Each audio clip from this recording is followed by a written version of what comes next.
welcome to the channel of Mewtwo. Before I start this video, I want to know where and how you find this video. What is your favorite Pokemon game in the series? What is your favorite Pokemon? And what is your favorite part of the story of this game? Anyways, I hope you get the information you need to know about the game of Pokemon Scarlet and Violet.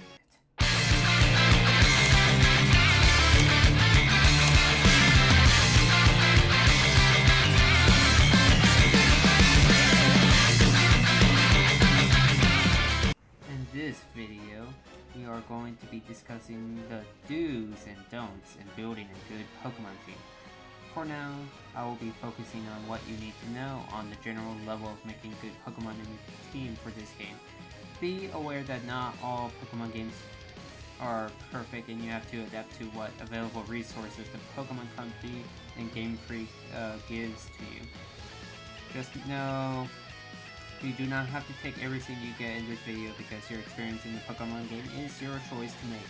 However, if you feel that you want to have the best Pokemon for your team or if you're interested, let me explain how to make this happen. We all know how past Pokemon game series have worked. From the time the game introduces genre and breeding back in Generation 2 to the introduction of Pokemon Scarlet and Violet's theme of Terra Stylizing. The current game is different, and taking on the traditional method either is time consuming or it does not work.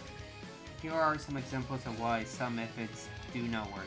One of them is that the Pokemon Company made sure that the synchronized method does not work for this game. If some of you do not know how this method works, I will quickly give you the rundown of how it used to work back in the previous games. Synchronize is an ability that Ralts, Abra, Uberon, and other psychic Pokemon use. Just take note that Uberon is a Dark-type Pokemon. How it is used is when you encounter any Pokemon in the wild, and you put a Pokemon with this ability as first in your party holding an Everstone. Whatever nature the Pokemon is will be the desired nature you want for that Pokemon. If your Ralts is adamant nature, then the Pokemon you counter is also adamant.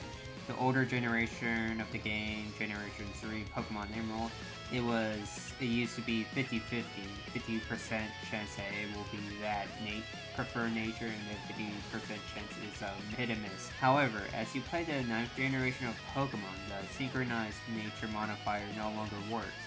If you try this method, you will always get the Pokemon with a random nature. I have tried and wasted my time catching Ralts without knowing why it did not work. So, just please don't do the method. It doesn't work. It's a don't.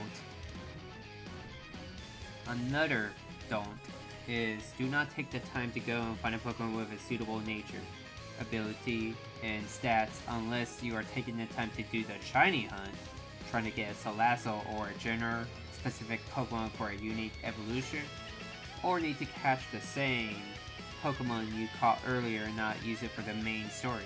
Instead of taking the time to go in the wild, use the Pokemon you have and change its nature. It's easy to do, and all you need to do is head to a Chansey shop and go to the bottom. As you can see, there are a lot of mints to go by. It is costly for 20,000 Poké-Dollars, but it makes life easier to buy a mint and change to its desired nature. Now, we all know the tradition of EV training. The game has made it easier to EV train your Pokemon. There are two methods for this. Buy vitamins like HP Up, Protein, Iron, Calcium, Carbos, and Zinc.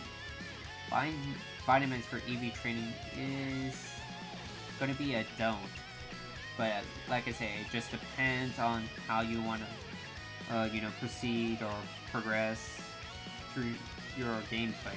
It does make EV training go by fast, but your only problem is how costly it is, because the way it works is that every time you buy the vitamin, it costs 10,000 each. Now, if you want to know how EV training is, or what they call effort value. Your goal is to put a preference in how far you want your Pokemon to go. The maximum you can go is 252 for each of the 2 stats, and 4 for 1 stat chosen. So let me give you an example. Of course, when I have Salamence, its nature that I go for is Jolly or Adamant, but most of the time it will be Jolly. What I will put is 252 EV or effort value on attack, 252 on speed, and 4 on HP. And that gives the total of 506. So if you're gonna go and buy the vitamins to make the, let's just say, attack effort value or attack EV stat, that will mean that you are buying 26 protein for your Pokemon. So 26 protein is about 260, but because of the cap, it will give it 252 EV stat for the attack. Now, if you want to know how much it would cost, it's going to be 260,000 Pokédollars. So be cautious on how much you want to spend in the game, and probably take some other methods in doing this. Of course, now that you know about the vitamins, if you want to save money in the game, my highest recommendation is to do EV training in the wild. Before, it took hours and hours to have your Pokemon go at its maximum or prefer effort value stat. When you have brace items, it used to be multiplying the effort value by 4. So if there's a Pokemon with an effort value of 1, it becomes 4. At the maximum effort value of 252, or maximum EV, you have to beat 63 Pokemon. So your goal in past Pokemon games is to beat 127 Pokemon to get the maximum 506 EV stat. Of course, do not worry, because in this game, the reason why I highly recommend beating Pokemon for EV in the wild is that now when holding a brace item, and whatever stat you prefer your Pokemon to have is now added by 8. There is no multiplying, but instead a Pokemon with 1 effort value becomes 9 because your Pokemon is holding a brace item. It is easy to do, but I will explain all about how EV training, effort value training works in the future videos.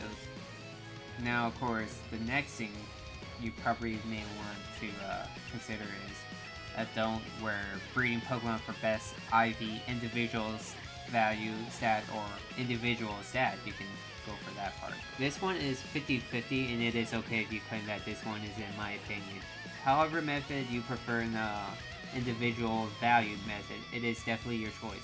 Of course, for those who are interested in knowing method, you either have to breed a lot of Pokemon with best stats, do 4-star raids and above to get some or most of the best stats, or find a Ditto with some to a lot of best stats and give a Destiny nod to it so that it can breed to the Pokemon you want so that it can get that stats inherited by Ditto.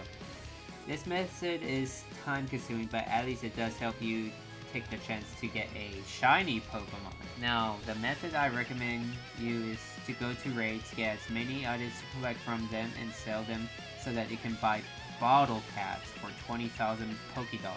Bottle cap is an item to give to a hyper trainer so that the trainer can give your Pokemon max individual value stat. But of course, you can also probably get the bottle caps from raids. It just depends on how you get it, because there is a rarity on getting the bottle caps. It's pretty rare, but if you get it, at least you're lucky enough to save it for later and give it to the hyper trainer to max your IV stat. Of course, just know maxing out on the IV is not as important as EV training, but it can make some game-changing significance in competitive battling. So keep that in mind if you're going to go for competitive battle. Make sure everything's all maxed up with your Pokemon so that you're good to go. And another thing to also note is that everything is always going to be RNG.